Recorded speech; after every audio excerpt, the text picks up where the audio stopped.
Dan ketika paru ini lepas, maka akan tumbuh paru yang baru.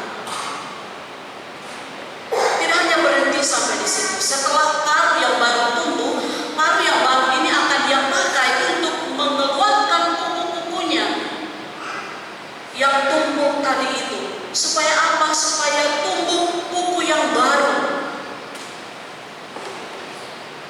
Lalu setelah tumbuh kuku yang baru, maka burung raja wali ini akan mulai mencabut bulu-bulunya sampai berjatuhan dengan kukunya yang baru.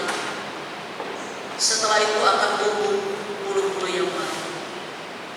Dan kalau dia mampu mengalami atau menjalani proses perubahan ini berapa hari? 150 hari. Israel di Babilonia itu 150 tahun.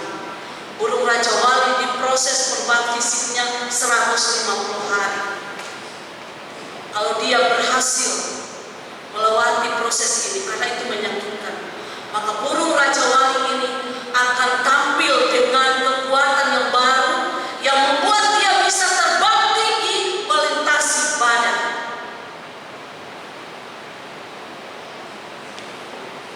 Bapak Ibu yang dikasih oleh Tuhan Yesus,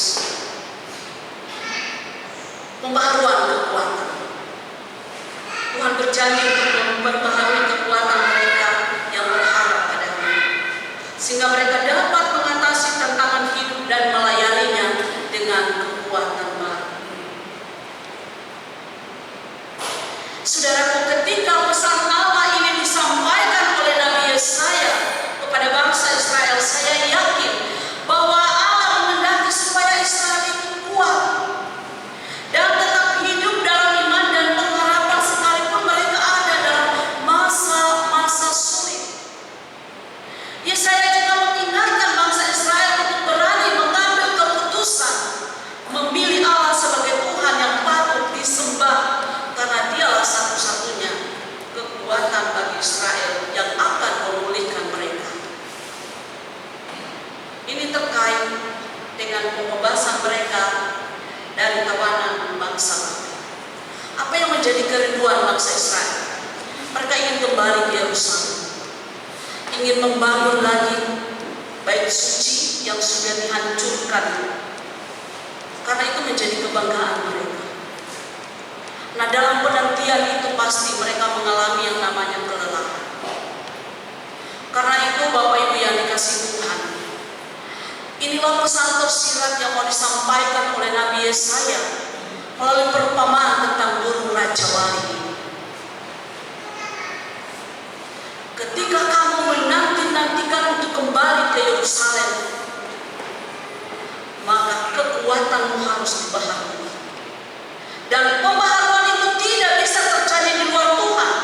Hanya Tuhan yang mampu melakukan itu. Karena itu menyakitkan Bapak Ibu yang dikasihi Tuhan.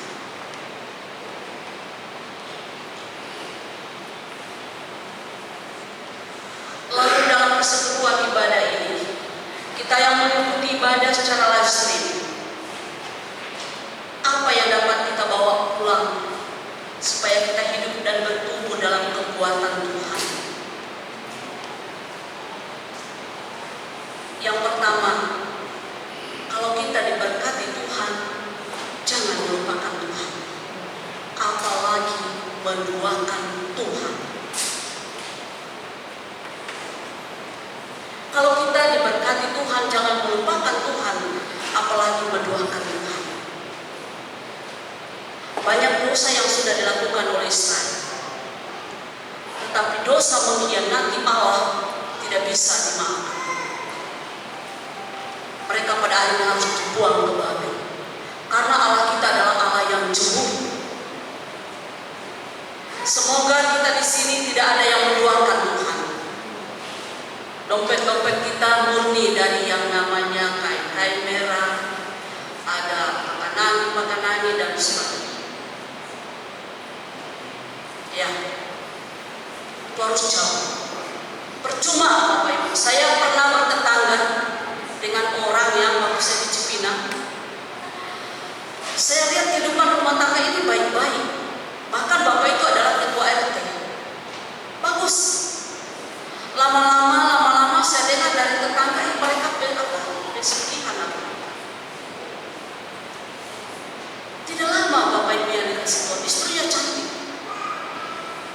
terjadilah perkara itu.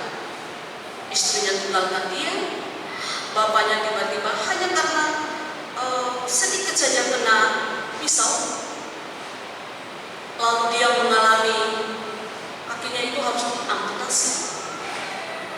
Ngeri. Yang tadinya baik-baik, karena mereka menduakan Tuhan.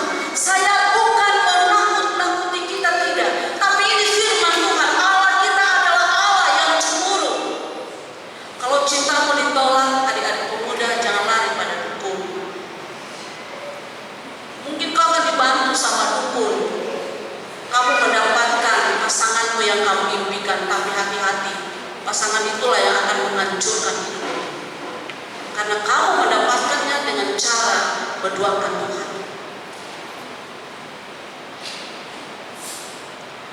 Yang kedua, Bapak Ibu yang dikasih oleh Tuhan Yesus, menantikan Tuhan dalam ketaatan dan kesetiaan kepada Tuhan.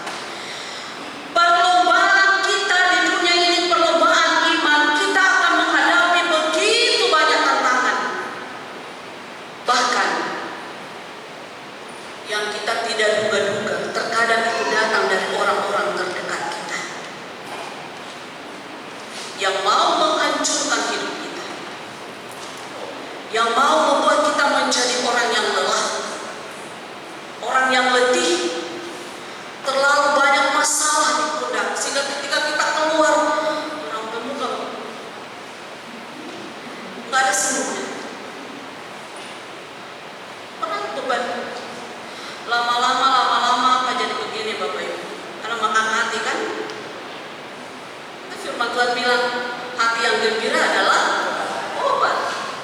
Jadi kita harus sukacita, kita anak Tuhan. Kita tidak akan pernah mengalami yang namanya kelelahan, keletihan, kelesuan iman. Karena kalau kita hidup dan bertumbuh dalam kekuatan Tuhan, percayalah, setiap hari kekuatan kita akan dibaharui, sehingga kita menjadi kuat dan kita bisa terbang seperti burung rajawali di tempat yang lebih tinggi, melintasi badai kehidupan.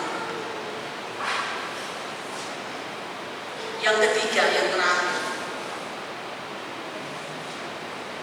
buat kita, pilihan yang ada bukanlah apakah kita akan mengalami kelelahan atau tidak, tetapi apa yang membuat kita lelah. Karena memang ya lelah ini, capek, lelah itu manusiawi. Kita manusia terbatas. Memang dalam perjuangan iman ini, apalagi dalam rumah tangga, anak-anak kita tiba-tiba putus sampai nona-nona suka sama cowok-cowok yang tidak seiman dengan kita, tambah capek. Saya sudah lihat bapak saya hidup berapa tahun ya, cukup lama, kelelahan yang sangat panjang karena anaknya meninggalkan Kristus. Tinggal menggila tidak bapak saya, tapi puji Tuhan, kakak saya kembali, suaminya mengikuti dia, anak-anaknya juga percaya kepada Kristus. Dan situ saya lihat bapak saya seperti mengumpulkan lagi kekuatan baru, seperti hidup baru, terlihat dari wajah. Memang kita lelah. Nah, Bapak Ibu yang dikasihi Tuhan, ada orang yang menderita kelelahan yang panjang disebabkan oleh ketakutan, kecemasan, kepahitan. Ada di antara kita yang sampai hari ini masih menyimpan akar pahit. Janganlah hidupmu, hidup saya, hidup Bapak Ibu kita berharga di mata Tuhan. Ya, kita singkirkan itu. Jangan biarkan iblis mengintimidasi hidup kita dalam perjalanan kita menanti-nantikan Yerusalem yang lain.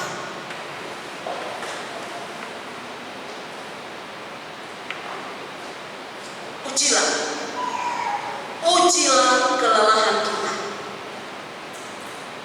Jika kita lelah karena alasan-alasan yang salah, dengan rendah hati mintalah koreksi Allah yang penuh kasih. Jika kita lelah karena alasan-alasan yang benar, mintalah kekuatan baru dari Allah yang memampukan kita terbang